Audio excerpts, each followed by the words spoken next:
Democratic socialism is your kid's public school. It's our interstate highway system. It's the researchers and scientists paid with our taxes. We can do better when we do them together. Really?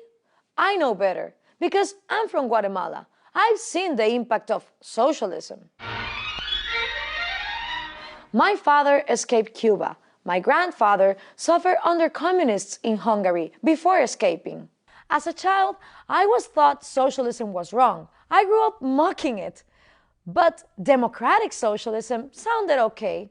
It made sense to me that government should take care of the economy. It's complete anarchy. But then I watched socialism fail in Latin America. No hay nada. I learned that every time a country started down the socialist path, it failed. When Castro came to power, people were excited. They cheered. He was going to help the poor and make everyone equal. But the result? Sailing for freedom aboard an old green Chevy truck. Hundreds of thousands fled Cuba.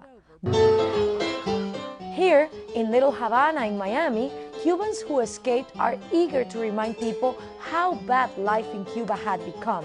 This man's father was a doctor. My father had to sell illegal meat out of his ambulance in Cuba because the government wouldn't pay him enough. I mean, Cuban doctors earn like less than 1% than American doctors. You don't see any future. Everything is stagnated.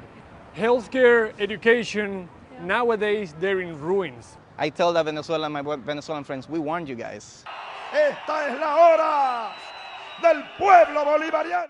Venezuela did not listen. They followed Hugo Chávez down the socialist path. De las grandes riquezas que hay que distribuirlas por igual, de manera equitativa. Chávez's promises impressed American celebrities too. Fascinating guy. This is you and Hugo Chavez. Oh, Michael Moore! Michael Moore! Really? Come on in. He says, help me write my speech. El capitalismo es el reino de la injusticia. Chávez said, I'll take from the rich and give to the poor. When there was no money left, the government just printed more. That caused inflation. 1,000,000% inflation. Now, a chicken costs this much. Venezuela has, of today, the highest inflation in the world. When business owners raised prices to keep up with inflation, government often took away their businesses. Por Dios! Algo de corazón! That's what's happening to this man. Ajá, pero eso está en manos del gobierno, ¿verdad? Chávez seized lots of private property. ¿Y este edificio? Es un edificio que tiene comercio privado de joyería. Exprópiese.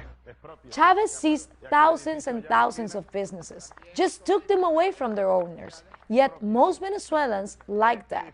People was clapping so hard. They were like, oh, finally, there's somebody here making social justice. But government grabbing private businesses created shortages of almost everything.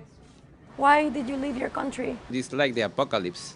It's no food, no medicine. How do you feel when you see other countries with the same mistakes that Cuba has made for the past decades? Terrible. Michelle Ibarra escaped Cuba and says Venezuela should have learned from Cuba's failure.